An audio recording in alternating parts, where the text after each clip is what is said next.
3 Redux. I'm just messing with the video settings real quick.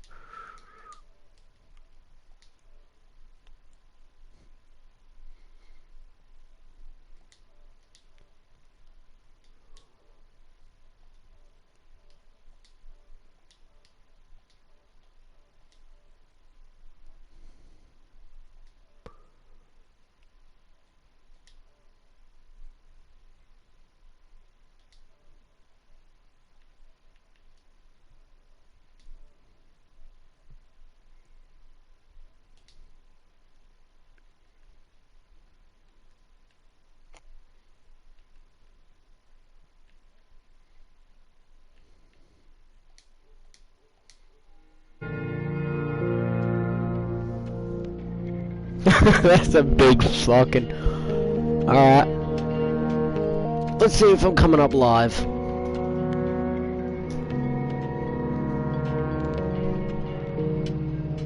Am I coming up live? Cool, I'm live. That's fucking huge. You can see the shit out of me. Hello. Until 2033. I suppose I should start. So let's start. Metro 2033, Chapter 1. The End of the Earth. Who's there? Artyom, go have a look.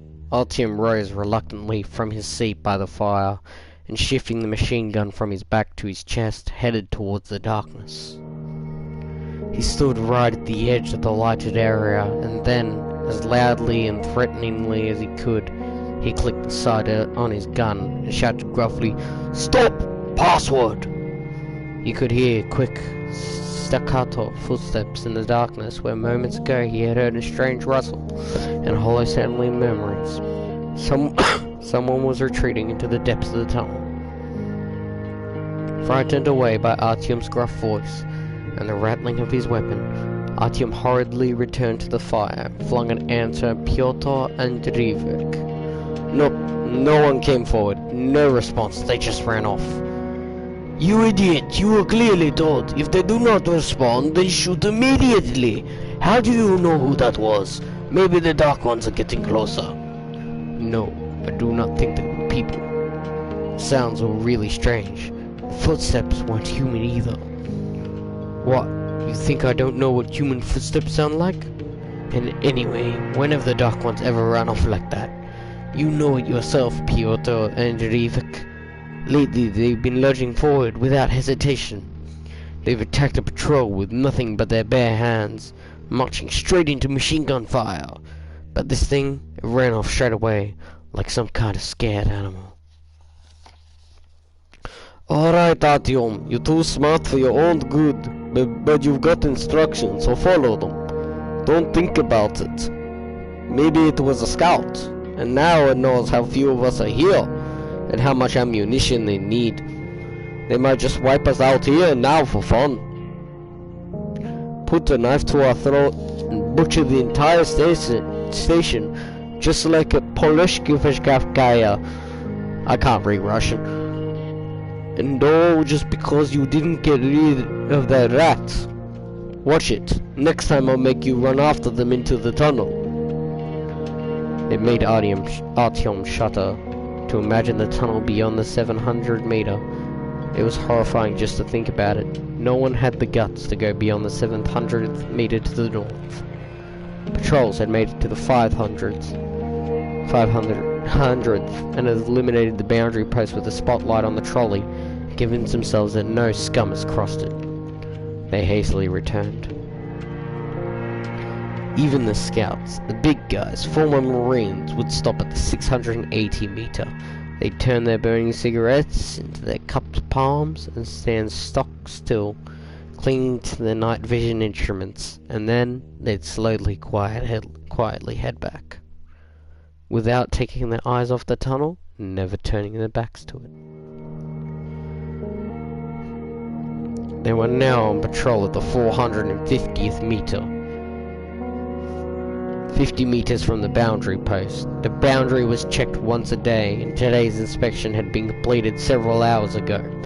Now their post was the outermost, and since the last check, the beasts that the last patrol might have scared off would have suddenly begun to crawl closer once again. They were drawn to the flame, to the people. Artyom settled down into his seat and asked, "So what actually happened at Polis?" Although he already knew this blood-curdling story from the traders at the station, he had an urge to hear it again, like a child who feels an irresponsible urge to hear scary stories about headless mutants and dark ones who kidnap young children. At Polis? Why didn't you hear about it? It was a strange story, strange and frightening. First, the scouts began disappearing, went off into the tunnels and didn't come back. Granted, their scouts are completely green, nothing like ours, but then again, the station's smaller, a lot less people live there. Well, used to live there. So anyway, the scouts start disappearing. One detachment leaves and vanishes. At first, they thought something was holding them up. Up there, the tunnel twists and turns just like it does here. Artyom felt ill at ease when he heard those words. And neither the patrols nor those at the station could see anything, no matter how much light they threw at it. No one appeared for half an hour, then for an hour, then for 2. No wonder they wondered where the scouts could have gone. They were only going 1 kilometer in. They weren't allowed to go any further, and anyway, they aren't total idiots. Long story short, they couldn't wait to find out. They sent reinforcements who searched and shouted, but it was all in vain. The patrol was gone. The scouts had vanished, and it wasn't just that no one had seen what had happened to them. The worst part was that they hadn't heard a sound. Not a sound. There was no trace of them whatsoever. Artyom already began to regret that he ever asked Pyotr and Drivik to recount the story of Polis. Pyotr Andreevich was either better informed or was embellishing the story somewhat, but in any case, he was telling details of the sort that the traders built couldn't have dreamed, despite being masters and true enthusiasts of storytelling. The story's details sent a chill over Artyom's skin, and he became uncomfortable even sitting next to the fire. Any rustlings from the tunnel, even the most innocent, were now exciting his imagination. So there you have it. They haven't heard any gunfire, so they decided that the scouts had simply left them. Maybe they were dissatisfied with something and had decided to run. So to hell with them. It's an easy life they want. If they want to run around with all kinds of riffraff, then let them run around to their heart's content. It was simpler to see it that way, easier. But a week later, yet another scout team disappeared, and they weren't supposed to go any further than half a kilometer from the station. And again, the same old story. Not a sound, not a trace, like they vanished into thin air. So then they started getting worried back at the station. Now they had a real mess on their hands. 2 squadrons had disappeared within a week. They had to do something about it. Meaning they'd have to take measures. Well, they set up a cordon at the 300th meter.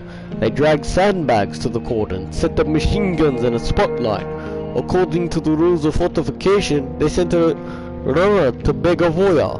They established confederation with Begovoya on 19th Street. Initially, Oktoberfest had also been included, but then something had happened.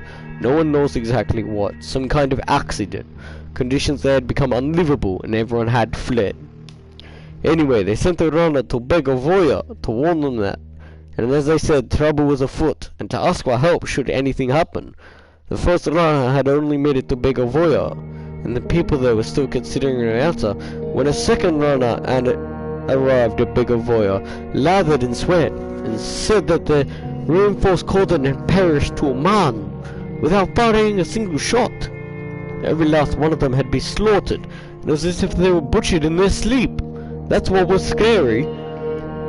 But they wouldn't have fallen asleep, not after the scare they'd had, not to mention the orders and instructions. At this point, the people of Begovoya understood that if they did nothing, the same story would begin in their neck of the woods as well. They equipped a strike force of veterans, about 100 men, machine guns and grenade launchers, course that all took a bit of time, about a day and a half, but all the same, they dispatched the group and got to help. And when the group entered Polis, there wasn't a single living soul to be seen. There wasn't even bodies, just blood everywhere. There you go. And who knows who the hell did it? I, for one, don't believe that humans are capable of such a thing. And what happened to Begovoya? Artem's voice sounded unusual, unlike him. Nothing happened to them. They saw what the deal was and exploded the tunnel that led to Polis. I hear 14 meters worth of tunnels collapsed. There's no digging through without special machinery, and even with machinery, I bet you wouldn't get very far. And where are you going to find that kind of machinery anyway? Our machinery rotted away 15 years ago already. Pyotr Andreevich fell silent, gazing into the fire. Artyom gave a loud cough and said, "Yeah, I should have shot the thing, of course. I was an idiot." A shout came from the south, from the direction of the station. "Hey there, at the 400th meter, everything okay there?"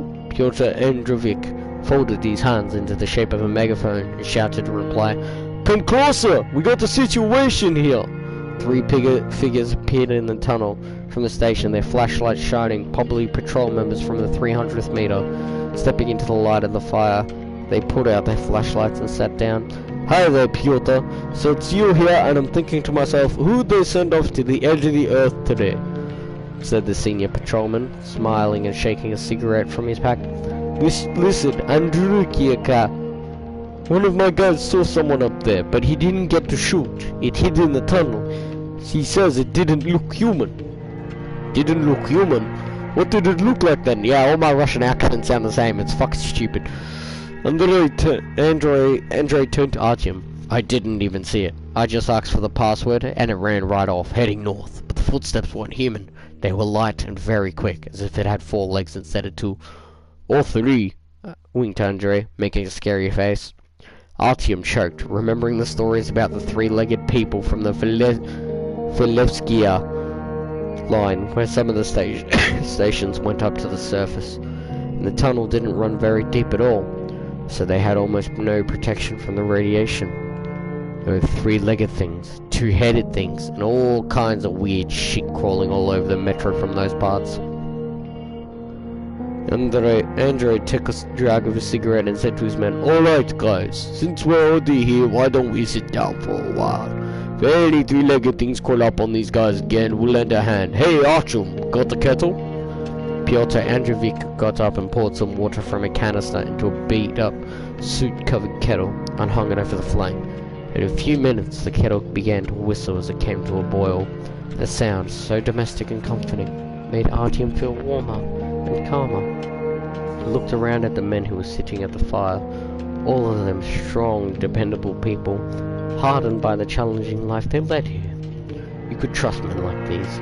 You could count on them. Their stations always had a reputation for being the most successful along the entire line.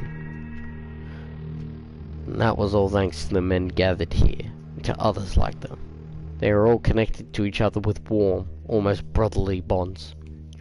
Artyom was just over 20 years old, and he had to come into the world when life was still up there, on the surface.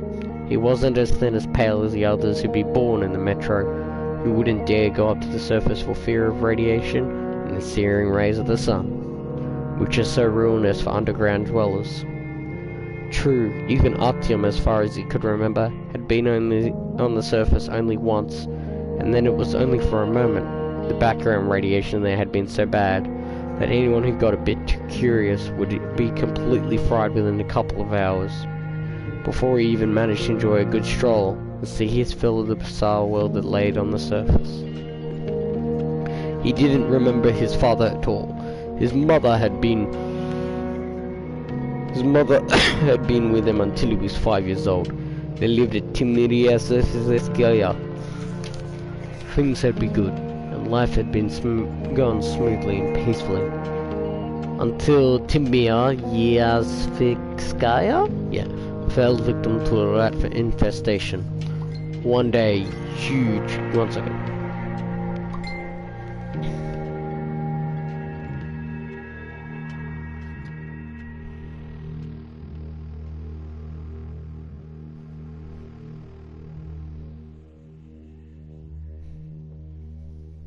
Anyways, one day huge grey wet rats poured from one of the tunnels on the dark side of the station without any warning. It was a tunnel that plunged off to the side, a disregarded branch of the primary northern leg which descended to the great depths, only to become lost in the complex network of hundreds of corridors, freezing, stinking labyrinths of horror. The tunnel stretched into the kingdom of rats, where even the most hopeless adventurer wouldn't dare to go. Even a wanderer who was lost and couldn't find his way using underground maps and paths would stop at this threshold, sensing instinctively a black and sinister danger emerging from it, and he would have rushed away from the gaping crevasse of that entrance, as though from the gates of a plague-infested city. No one bothered the rats. No one descended into their dominions. No one dared to violate their borders.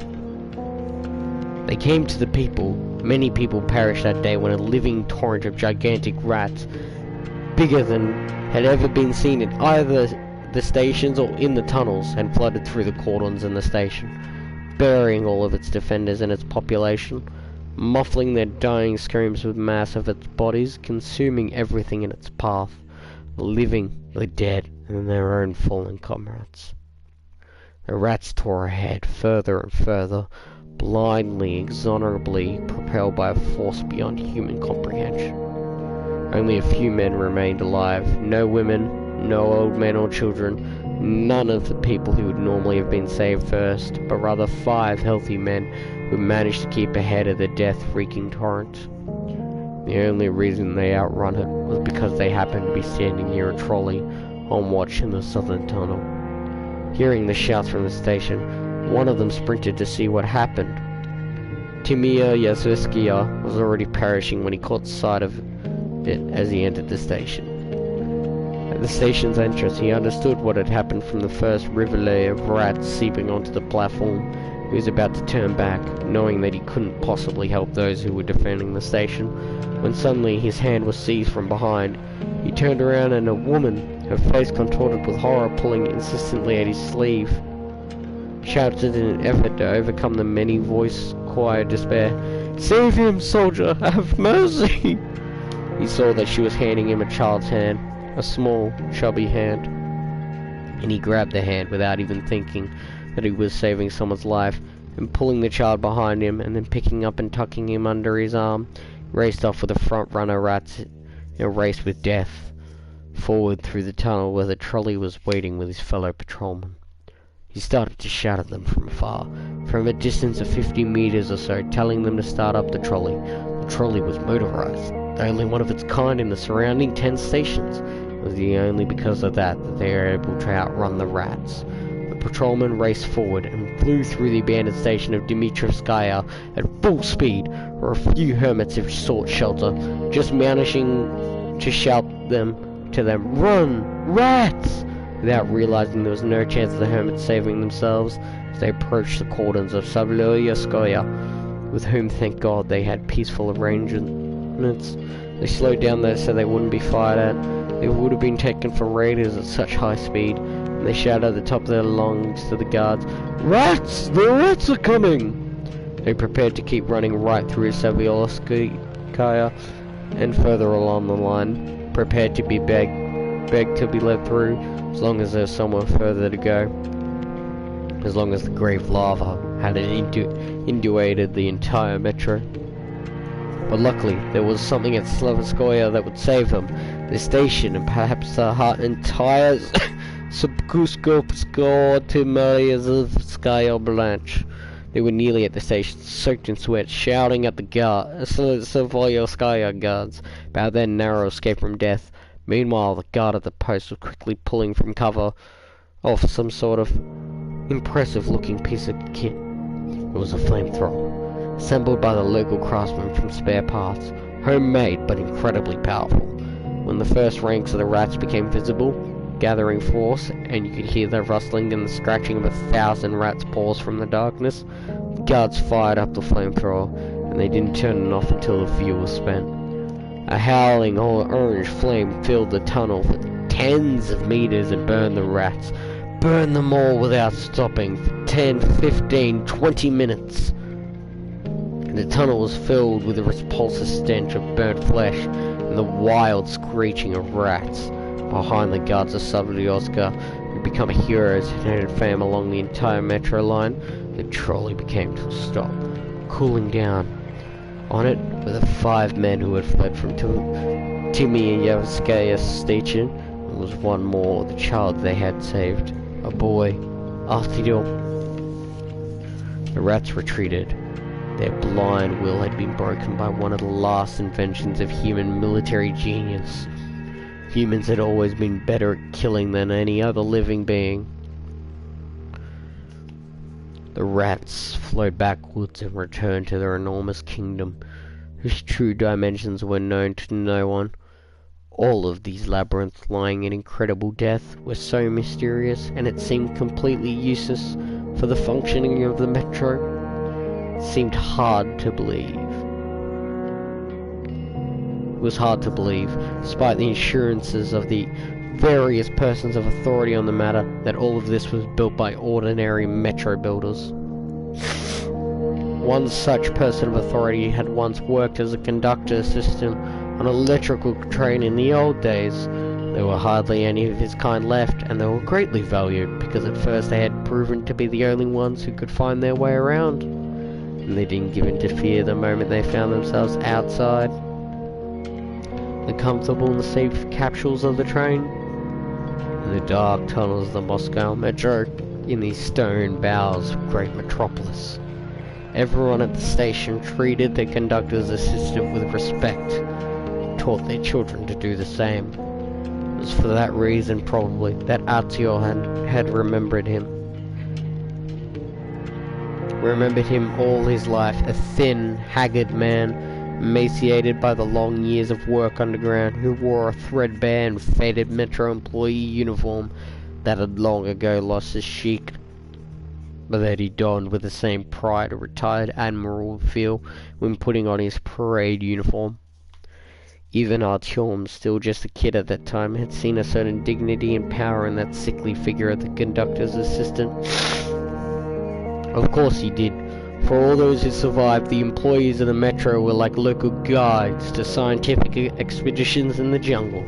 They were religiously believed they were depended on completely, and the survival of everyone else depended on their knowledge and skill. Many of them became the heads of the stations when the united system of government disintegrated, and the metro was transformed from a complex object of civil defense, a huge fallout shelter, into a multitude of stations unconnected by a single power, and was plunged into chaos and anarchy. The stations became independent and self-sufficient, distinctive dwarf states, with their own ideologies and regimes, their own leaders and armies. They warred against each other. They joined to form federations and confederations. They became metropolitan centers of rising empire one day, only to be subjugated and colonized the next by their erstwhile friends or slaves. They formed short-term unions against a common threat, only to fall at each other's throats again with a renewed energy the moment the threat had passed. They scrapped over everything with total abandon, over living spaces, over food, over the plantings of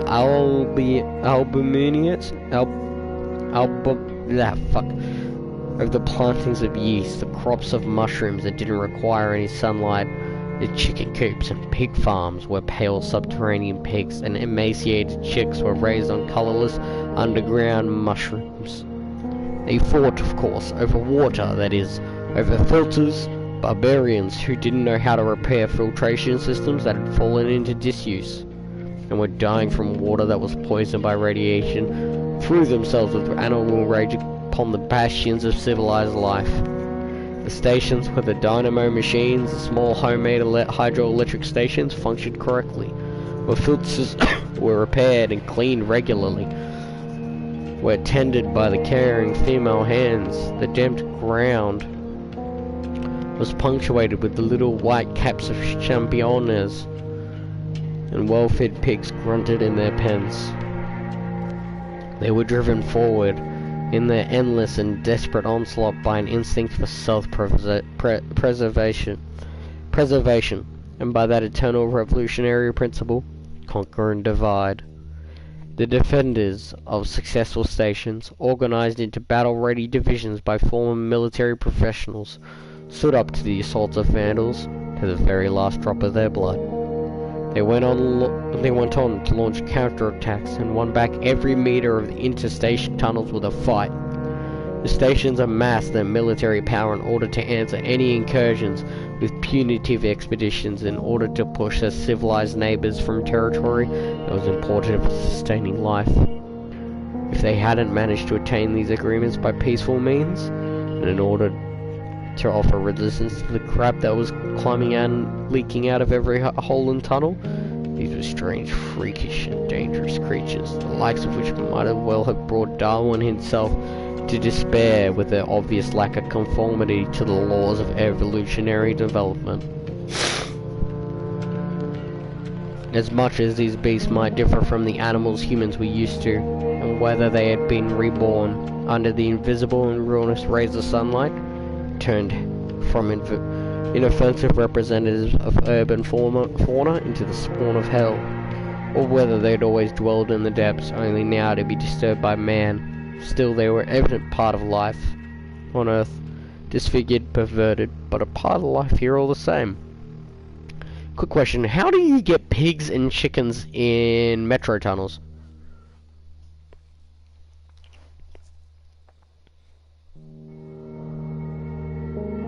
And they remain subject to that very same driving impulse known to every organic thing on the planet. Survive. Survive at any cost. Artyom accepted a white enameled cup in which some of their homemade station tea was splashing around. Of course, it wasn't really tea at all, but infusion of dried mushrooms and other additives. Real tea was a rarity. They rationed it and drank it only on major holidays, fetched a price of dozens of times higher than the price of mushroom infusion. Nevertheless, they liked their own station brew, and were proud enough of it to call it tea. It's true that strangers would spit it out for first, since they weren't used to its taste, but soon they got used to it, and the fame of their tea spread beyond the bounds of their station. Even the traders came to get it, one by one, risking life and limb. Soon after, their team made it down the whole metro line. Even the Hanseatic League had started to become interested in it. Great caravans of the magical infusion rolled towards the VDNKH. Cash started to flow, and wherever there was money, there were weapons. There was firewood, and there was vitamins. There was life. Ever since they started making the very same tea at VDNKH, the station had begun to grow strong. People from nearby stations moved to the station. Stretches of track were laid to the station. Prosperity had come. They were also proud of their pigs at VDNKH. Legend had it that it was precisely from this station. Oh wait, that's exhibition. Huh, okay, exhibition. From this station that the pigs had entered the metro, back at the very beginning of things, when certain daredevils had made their way to the pig breeding pavilion at the expedition and managed to herd the animals back down. No, it's a different station, the exhibition, my bad. Listen, Artyom, how are things going with Sukhoi? Asked Andrei, drinking his tea with small, cautious sips and blowing on it carefully. With Uncle Sasha, everything's fine. He came back a little while ago from a hike down the line with some of our people. An expedition, as you probably know. Andrei was about 15 years older than Artyom. Generally speaking, he was a scout and rarely stood at a watch nearer than the 450th meter, and then only as a cordon commander. And here they posted him at the 300th meter, with good cover, but all the same, he felt the urge to head deeper, and made use of any pretext, any false alarm to get closer to the darkness, closer to the secret. He loved the tunnel, and knew its branches very well, but at the station he felt uncomfortable among the farmers, the workers, the businessmen, and the administration. He He felt unneeded. Perhaps he couldn't bring himself to hoe the earth for mushrooms, or even worse, stuff the fat pigs at the station's farms with mushrooms, standing up to his knees in manure. And he couldn't be a trader either. He'd been unable to stand traders from the day he was born. He had always been a soldier, a warrior, and he believed with all of his soul that this was the only occupation worthy of a man. He was proud that he had done nothing his entire life but defend the stinking farmers, the fussy traders, the administrators who were businesslike to a fault, and the women and children. Women were attracted to his arrogant strength, to his total confidence in himself, to his sense of calm in relation to himself and those around him, because he was always capable of defending them. Women promised him love, they promised him comfort, but he could only feel comfortable beyond the 50th meter, beyond the turning point, where the station lights were hidden and the women didn't follow him. Why not? Now he warmed up nicely as a result of the tea, and he removed his old black beret and wiped his mustache, damp from the steam, with his sleeve. Then he began to question Artyom eagerly for news and rumors from the south, brought by the last expedition, by Artyom's stepfather, by the very man who 19 years ago had torn Artyom from the rats at Timirskaya, unable to abandon a child, and had raised him. I myself might know a thing or two, but I'll always listen with pleasure, even for a second time. What do you mind? Insisted Andrei. He didn't have to spend any time persuading him. Artyom himself enjoyed recalling and retelling his stepfather's stories. After all, everyone would listen to them. The mouth agape. Well, you probably know where they went, began Artyom. I know they went south. They're so top secret, those hikers of yours, laughed Andrei. They are special missions of the administration, you know. He winked at one of his people. Come on, there wasn't anything secret about it, Artyom waved his hand dismissively. The expedition was for reconnaissance. The collection of information, reliable information, because you can't believe strangers. The traitors who wag their tongues at us at the station, they could be traitors, or they could be provocateurs, spreading misinformation. You can never trust traitors, grumbled Andrei. They're out for their own good. How are you supposed to know whether to trust one? One day he'll sell your tea to the Hansa, next he'll sell you and your entrails to someone else. They may well be collecting information here among us, to be honest, and I don't particularly trust ours either. Well, you're wrong to go after our own, Andrei Arkadych. Our guys are all okay. I know almost all of them myself. They're people just like anywhere. They love money too. They want to live better than others do. They're striving towards something, said Artyom, attending to defend the local traders. There it is. That's exactly what I'm talking about. They love money. They want to live better than everyone else does. And who knows what they can do to get when they go off in the tunnel. Can you tell me with certainty that at the very next station they aren't recruited by agents? Can you or not? Which agents? Whose agents? Did our trader submit to? Here's what I'll say, Artyom. You're still young and there's a lot you don't know. You should listen to your elders, pay attention, and you'll stick around a bit longer. Someone has to do their work. Even if it weren't for the traders, we'd be sitting here without military supplies with bird and rifles, and we'd be tossing salt at the dark ones and drinking our tea, said Artyom, not backing down. All right. We've got an economist in our midst. Some are down now. You better do tell us what Koi saw there. What's going on there with the neighbors Alishkaya and Ruskaya? At Alexeyevskaya? Nothing new. They're growing mushrooms. And what is Alexeyevskaya anyway? A farmyard, that's all. So they say. Then Artyom lowered his voice to the light of secrecy in the information he was about to give. They want to join us. And Rizkaya isn't against it either. They're facing growing pressure over there from the south. There's a somber mood. Everyone's whispering about some sort of threat. Everyone's afraid of something. But of what, nobody knows. It's either that there's some sort of new empire at the far end of the line, or that they're afraid of the Hansa, thinking they might want to expand, or is it something else altogether? And all of those barnyards are starting to cuddle up to us. Riskaya and Alexievskaya both. But what do they want in concrete terms? What are they offering? Asks Andrei. They want to create a federation with us that has a common defense system, to strengthen the borders on both ends, to establish constant illuminations inside the inner station tunnels, to organize a police force, to plug up side tunnels and corridors, to launch transport trolleys, to lay a telephone cable, to designate any available space for mushroom growing. They want a common economy to work and to help each other, should it prove necessary. And where were they when they needed them? Where were they when vermin calling at us from the botanical gardens? From Medvikov, where the dark ones were attacking us? Where were they, Lord Angie?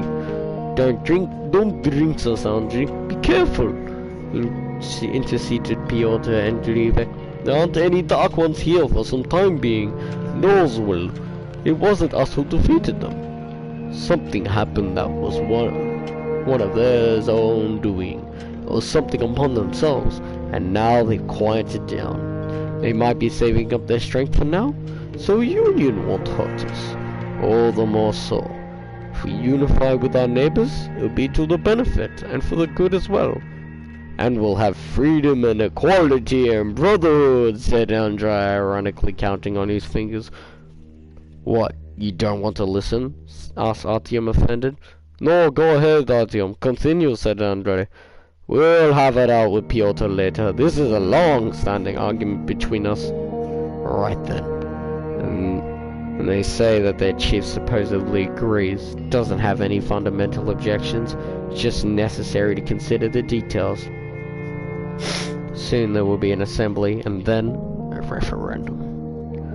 What do you mean a referendum? If the people say yes, then it's a yes. If they say no, then the people didn't think hard enough. Let the people think again. Well, Artyom, what's it like on behind Vizcaya? Asked Piotr Andreevich, not paying attention to Andrei. What's next? Prospect Mir Station. Well, and it makes sense that it's Prospect Mir. That's the boundary of the Hanseatic League. My stepfather says that everything's still same between the Hansa and the Reds. They've kept the peace. No one there gives a thought to the war anymore, said Artyom. The Hanseatic League was the name of the concord of ring line stations. These stations were located at the intersection of all the other lines, and therefore of all the trade routes. The lines were linked to one another by tunnels, which had become a meeting place for fellow businessmen from all over the metro. These businessmen grew rich with fantastic speed, and soon, knowing that their wealth was arousing the envy of too many, they decided to join forces. The official name was too unwieldy though, and among some people, the Concord was nicknamed the Hansa. Someone had once accurately compared them to the unison of trade cities in medieval Germany. How many pages? It's chapter 1. Oh, I got a lot of reading to do. Fuck. Currently on page 14, and I'm scrolling through, and I'm already on page 35, and it doesn't say new chapter yet. Oh well. It's gonna be a long night. Comparing them to the trade union cities in medieval Germany. Short word was catchy and it stuck. At the beginning, the Hansa consisted of only a few stations. The Concord only came together gradually. The part of the ring from Kievskaya to Prospect Mir, what's called the Northern Arc, and that included Koskaya, Taganskaya, and Otkibriskia. Then Paveletskaya, Dobrinskaya joined in and formed another arc, the Southern Arc. But the biggest problem and the biggest hindrance to uniting the northern and southern arcs was the Sokol line. Thing was, Artyom's stepfather told him, the Sokol line was always sort of special. When you glance at the map, your attention is immediately drawn to it. First of all, it's a straight line, straight as an arrow. Secondly, it was marked in bright red on metro maps, and its station names contributed too. Krasnoye Leskia, Krasnevota, Komorskaya, Biblioteka, Imenalenina, and Lenitsky Gori. Whether it was because of the names or because of something else, the line drew itself to everyone who was nostalgic for the glorious Soviet past. The idea of a resurrection of the Soviet state took easily there. At first, just one station returned to the communist ideals and a socialist form of rule, and then the one next to it. And then people from the tunnel on the other side caught wind of this optimistic revolution and chucked out their administration, and so on and so on. The veterans who were still alive, former Komsomolmen and party officials, permanent members of the proletariat, they all came together at the revolutionary stations. They founded a committee responsible for the dissemination of this new revolution and its communist idea throughout the metro system, under the almost Lenin area name of interstational. It prepared divisions of professional revolutionaries and propagandists, send them to enemy stations. In general, little blood was spilled, since the starving inhabitants of the Sokol line were thirsting for the restoration of justice, for which, as far as they understand, apart from unjustified egalitarianism, there was no option. So the whole branch, having flared up at one end, was soon engulfed by the crimson flames of revolution. That's it.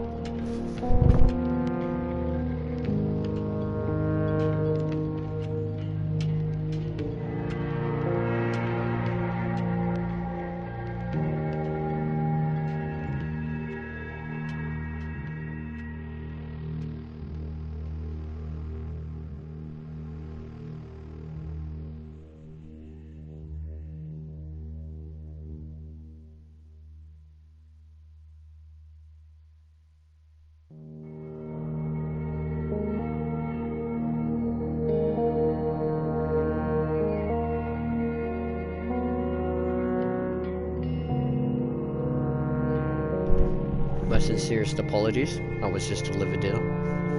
Back to where we were. Once I find where we were.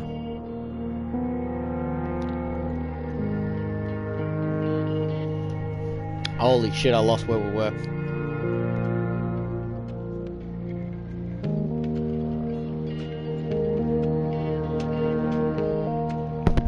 Blood.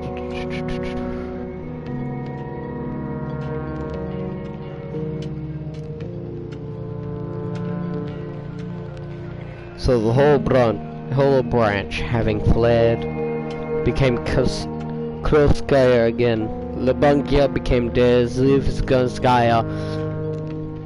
Okotnyred became Prospect Marks. The stations with neutral names were renamed with something more ideologically clear.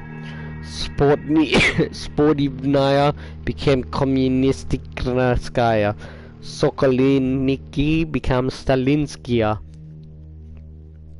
Blah blah blah blah blah. I can't fucking speak Russian. Preobrazhenskaya, Polshka, where it all began Zemnaya Revolushka. And the line itself, once Sokol, was now called by the most Red Line. It was usual in the old days for the Muscovites to call their metro lines by their colors on the map anyway. But now the line was officially called Red Line.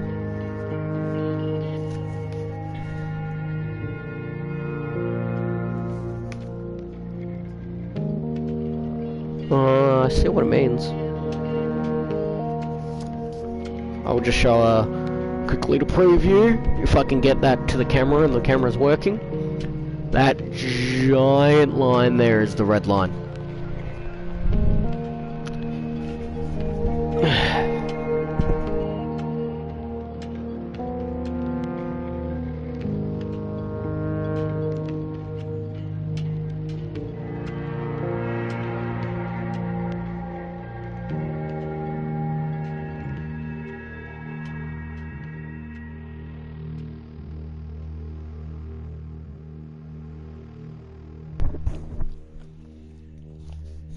But it didn't go any further.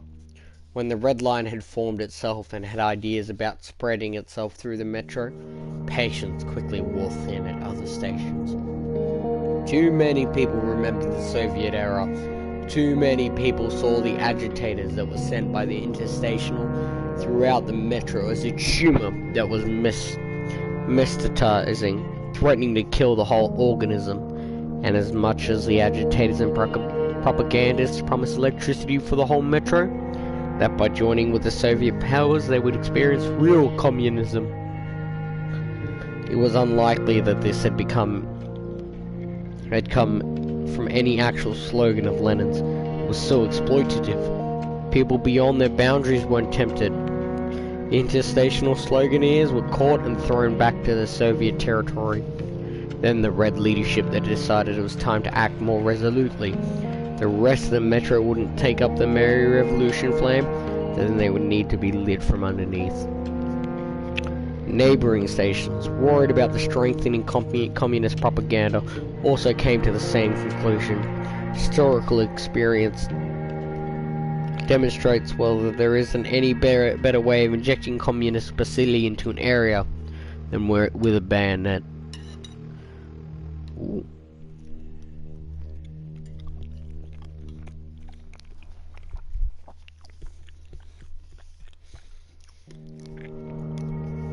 And the thunder rumbled.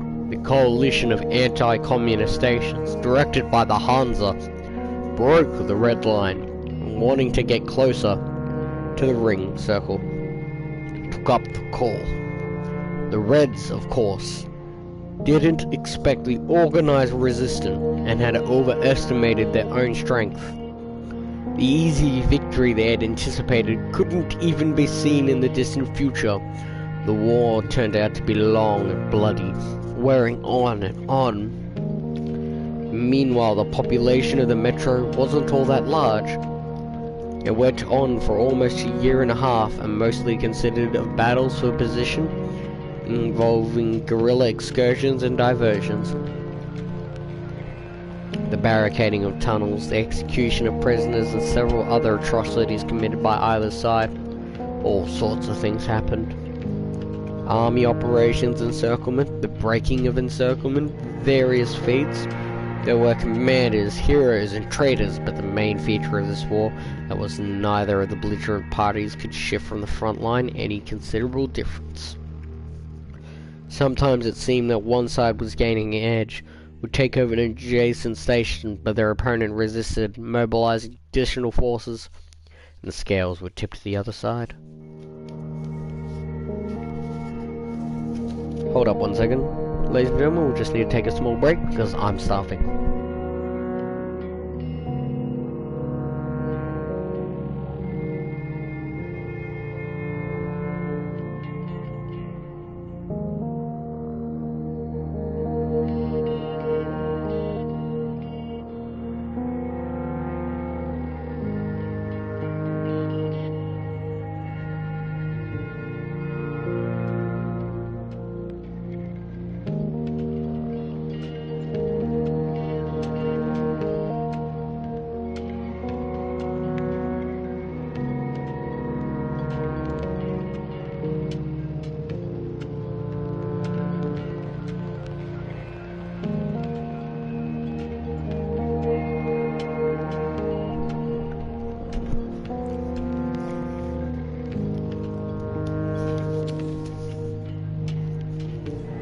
But the war exhausted resources. The war eliminated the best people. The war was generally exhausting, and those who had survived grew tired of it. Their revolutionary government had suddenly been replaced. Their initial problems with more modest ones. In the beginning, they strove for the distribution of socialist power and communistic ideas throughout the underground, but now the Reds only wanted to have control over what they saw as the inner sanctum, the station called Revolution Square. Firstly, because of its name, and secondly, because it was closer than any other station in the metro to the Red Square and to the Kremlin. The towers of which were still adorned with ruby stars, if you believe the brave men who were so ideologically strong that they broke the surface just to look at them. But of course, there at the surface near the Kremlin, right in the center of the Red Square, was the mausoleum. Whether Lenin's body was still there or not, no one knew, but that didn't really matter. For the many years of the Soviet era, the mausoleum had ceased to be a tomb and had become its own shrine, a sacred symbol of the continuity of power.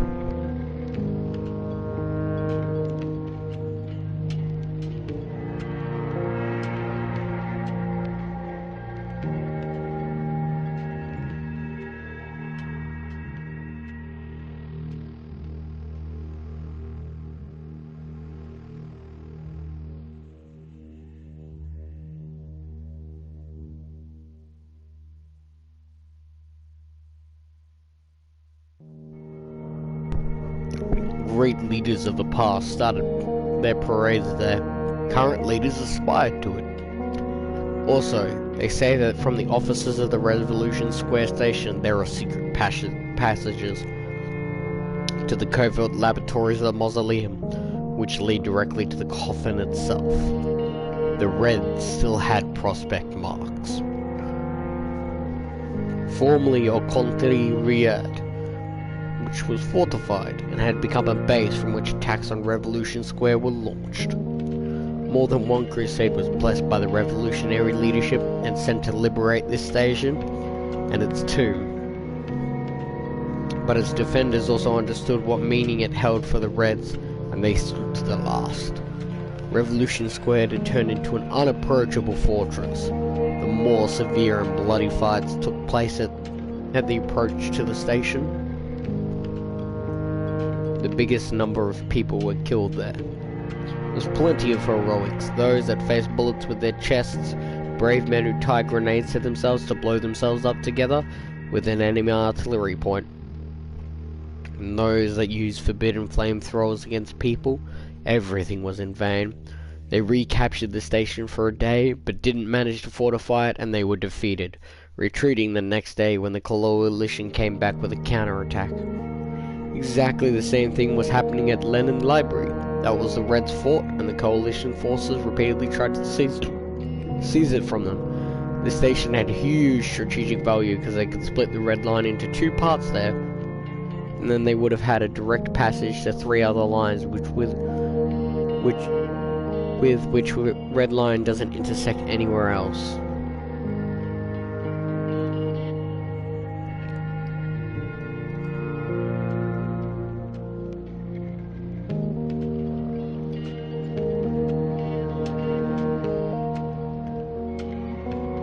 Wow, a lot of stations were actually never explored. Just looking at the map now.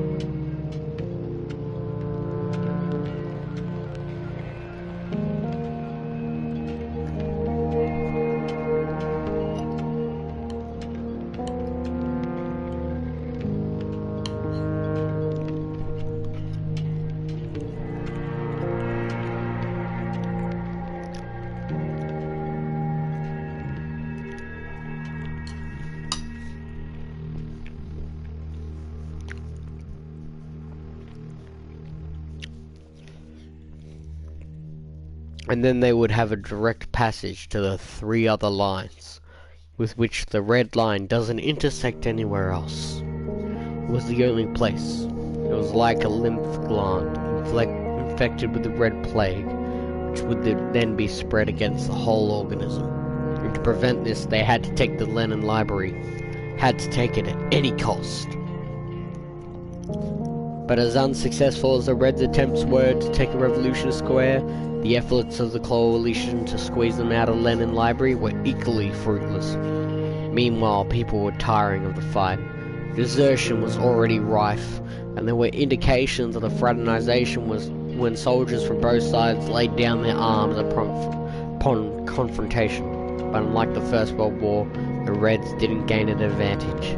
A revolutionary fuse fizzled out quietly. The coalition didn't fare much better, dissatisfied with the fact that they had to constantly tremble for their lives. People picked themselves up and went off in whole family groups from the central stations to the outer stations. The Hansa emptied and weakened. The war had badly affected trade. Traders found other ways around the system in the important trading routes because empty and quiet. The politicians, who were supported by fewer and fewer soldiers, had to urgently find a way to end the war before the guns turned against them. So under the strictest of secret conditions and at a necessary neutral station, leaders from enemy sides met. Hansa President Loganov and the head of the Arbat Confederation, Kolpakov.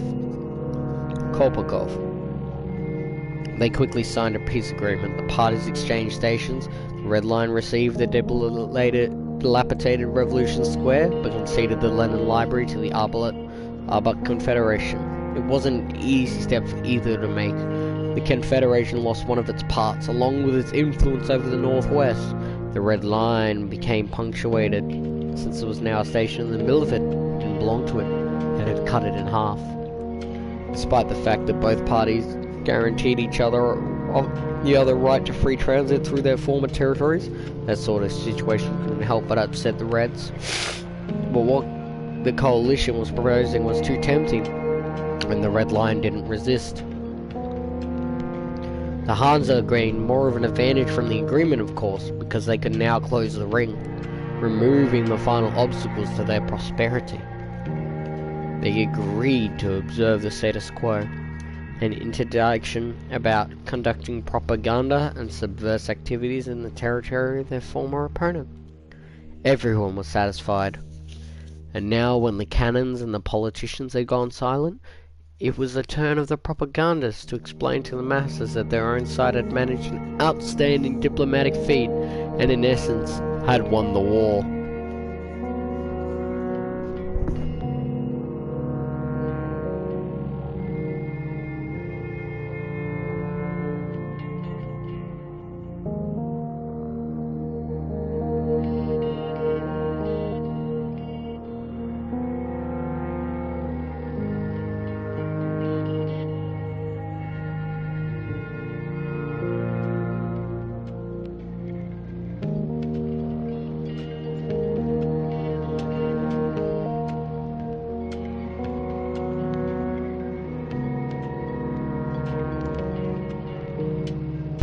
Years have passed since that memorable day when the peace agreement was signed.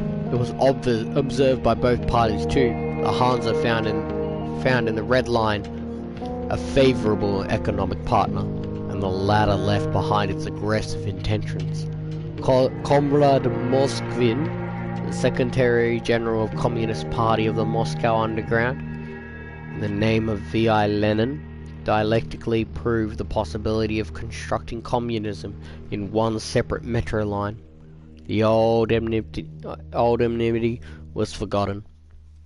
Artyom remembered this lesson in recent history well, just as he strived to remember everything his stepfather told him.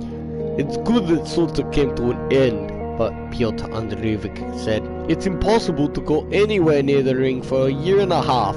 There were cordons everywhere, and they would check your documents 100 times. I had dealings there at the time. There was nowhere to get through apart from past the Hansa. And they stopped me right at Prospect Me. They almost put me up against a wall. And you never told us about this PO. How did it work out?" Andrei was interested. Artyom slouched slightly, seeing the storyteller's flashlights had been passed from his hands. He promised to be interested, so he didn't bother about it. "Well, it was very simple. They took me for a red spy, so I'm coming out of the town of Prospect Mir on our line. Prospect is also under the Hansa. It is an annex, so to speak. Well, things aren't so strict there yet. They got a market there and a trading zone. As you know, it's the same everywhere with the Hansa. These stations on the ring itself form something like their home territory. And the transfer passages from the ring stations are like radios. And they've put customs and passport controls there. Come on, we all know that. What are you lecturing us for? Tell us instead what happened to you there, Andrei interrupted him. Passport controls, replied Piotr Andreevich, sternly drawing his eyebrows together, determined to make a point. At the radio stations, they have markets, bazaars. Foreigners are allowed there, but you can't cross the border. Nowhere. I got out to Prospect Mir. I had half a kilo of tea with me. I needed some ammunition for my rifle.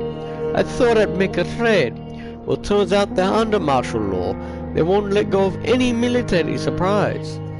I asked one person, then another.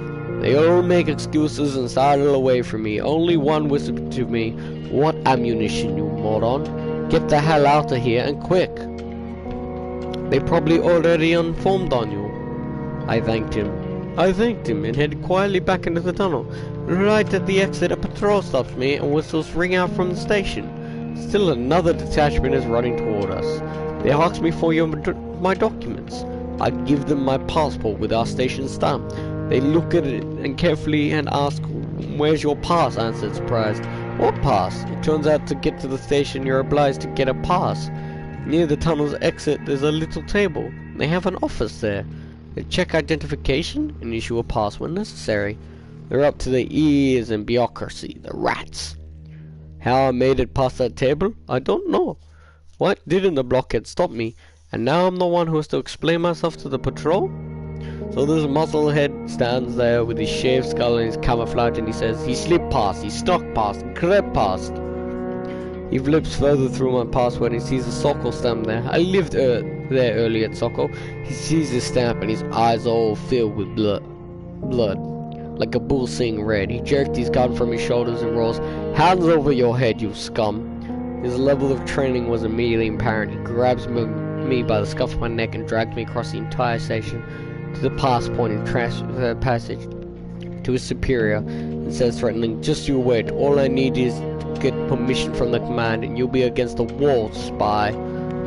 I was about to be sick, so I tried to justify myself. I said, "What kind of spy am I? I'm a businessman. I bought tea from VDNKH." And he replies, "That stuff he'll see. He'll stuff my mouth full of tea and ram it in with the barrel of his gun. I can see that I'm not very convincing, and that if his brass gives their approval, he'll lead me off to the 200 meter, put my face to the pipes, and shoot me full of holes, in accordance with the laws of war." Things that weren't turning out too well, I thought. We approached the pass point. This musclehead of mine went to discover the best place to shoot me. I looked at his boss, and it was as if a burden fell from my shoulders. It was Pashka Fedotov, and then we lost track of each other. "Well, fuck, you scared the hell out of me, and I already thought they were done for, that they'd killed you," inserted Andrew venomously, and all of the other men who were gathered tightly around the campfire at the 450th meter burst into friendly laughter.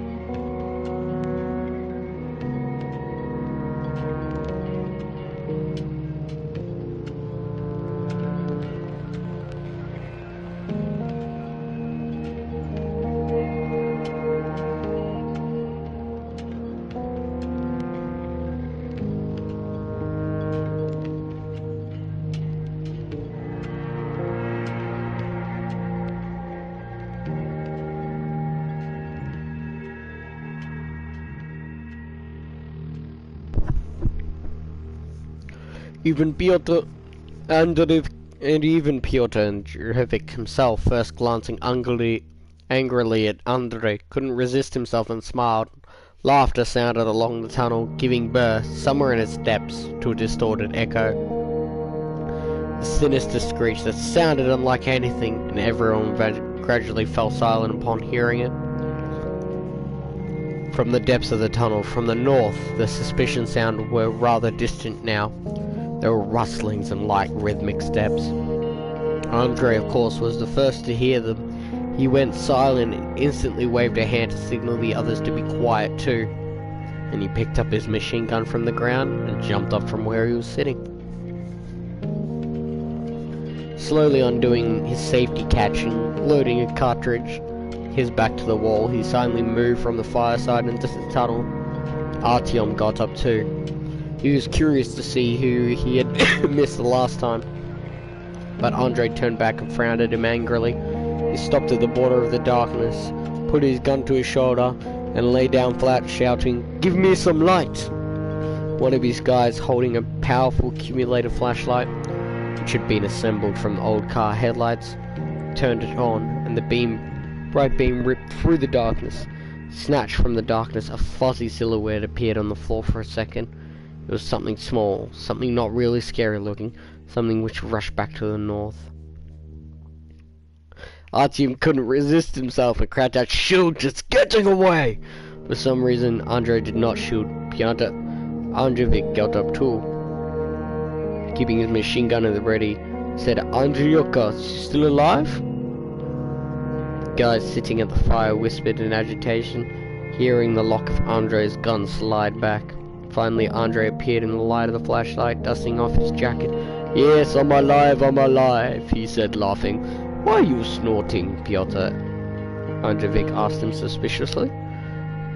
"It had 3 feet and 2 heads, mutants. The dark ones are here, they'll cut our throats. Shoot or they'll get away. Must have been a lot of them, must have." Andre continued to laugh. "Why didn't you shoot? Fine, my young man might not have, but he's young, didn't get it. But why did you mess it up? You're not new to this after all. You know what happened to Poroshkia," asked Pyotr Andreevich angrily when Andre had returned to the fire. "Yes, I've heard about Polezhavskia a dozen times," Andre waved him away. "It was a dog, a puppy, not even a dog. It's already the second time it's tried to get close to the fire, towards the heat and the light.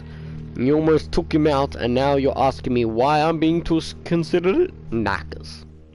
"How was I supposed to know it was a dog?" Artyom had taken offense. "Gave out such sounds, and then a week ago they were talking about seeing a rat the size of a pig." "You believe in fairy tales. Wait a second, I'll bring you your rat," Andrew said, throwing his machine gun over his shoulder and walking off into the darkness. A minute later, they heard a fine whistle from the darkness, and then a voice called out affectionately, coaxing, come here, little one, don't be afraid." Spent a long time convincing it, about 10 minutes calling it in and whistling to it. Finally, its figure appeared again in the twilight.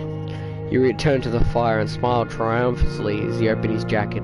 A puppy fell out onto the ground, shivering, piteous, wet, and intolerably dirty, with muttered fur, an indistinct colour, and black eyes full of horror and flattened ears.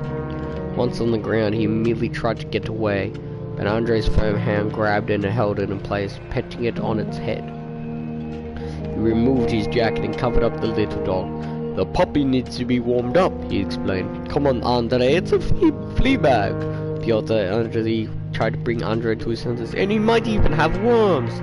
Generally, he might pick up an infection and spread it through the station." "Okay, Pyotr, that's enough. Stop whining and just look at it." And he pulled back the flaps of his jacket, showing Pyotr the muzzle of the puppy. It was still shivering either out of fear or cold. "Look at its eyes. Those eyes could never lie." Pyotr Andreevich looked at the puppy skeptically. They were frightened eyes, but they were doubtfully honest. Pyotr Andreevich thought a bit.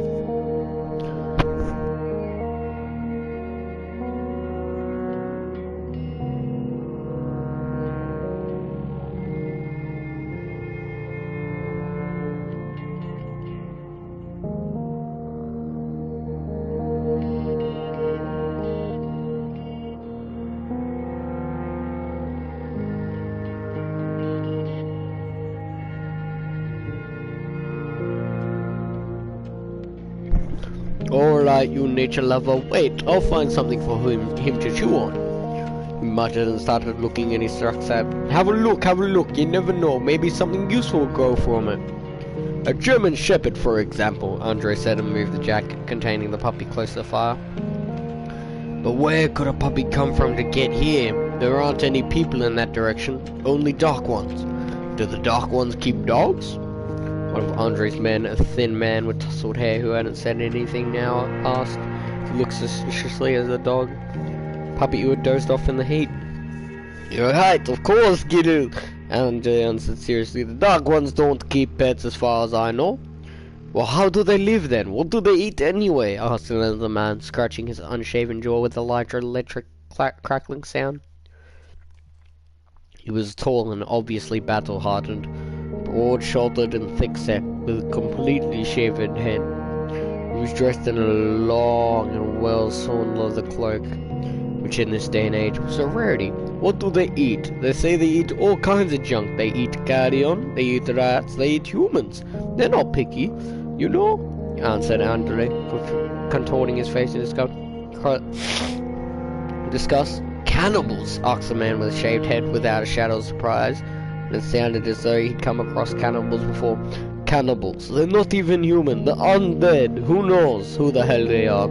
It's good they don't have weapons, so we're able to fend them off. For the time being, Piotr, remember, 6 months ago we managed to take one of them captive? I remember, spoke up Piotr Andreevich. He sat in our lockup for 2 weeks, wouldn't drink our water, didn't touch our food, and then croaked. You didn't interrogate him, asked the man. He didn't understand a word we said in our language. They'd speak plain Russian to him, and he'd keep quiet. He'd keep quiet the entire time, like his mouth was full of water. They'd beat him too, and he'd said nothing. And they'd give him something to eat, and he'd said nothing. He'd just growl every once in a while. And he howled up so loudly just before he died that the whole station woke up. So how'd the dog get here anyway? Krill reminded them. Who the hell knows how it got here? Maybe it ran away from them. Maybe they wanted to eat it. It's about 2 kilometers to here. Couldn't the dog run here from there? Maybe it belongs to someone. Maybe someone was coming from the north and fell on the dark ones. And the little dog managed to get away. Doesn't matter anyway how she got here. Look at her yourself. Does she look like a monster? Like a mutant? No, she's a little puppy dog. Nothing special. And she's drawn to people. I mean, she's used to us. Otherwise, why would she have tried 3 times to get close to the fire?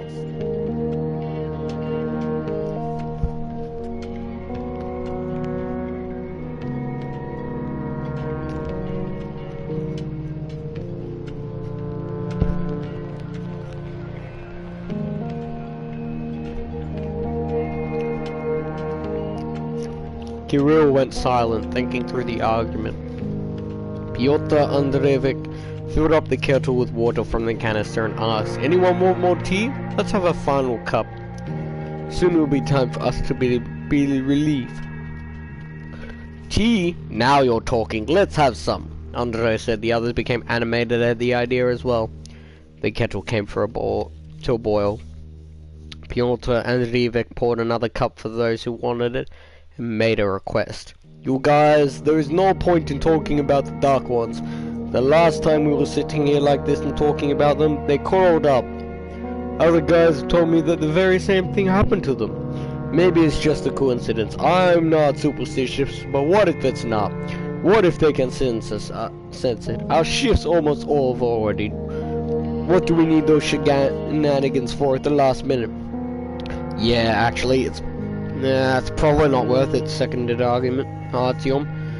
Okay, that's enough, man. Don't chicken out on us. We'll get there in the end, said Andre, trying to cheer up Artyom, but not really succeeding. And convincing him. The mere thought of the Dark Ones sent an unpleasant shiver through everyone, including Andre. Although he tried to hide it, he didn't fear humans of any kind.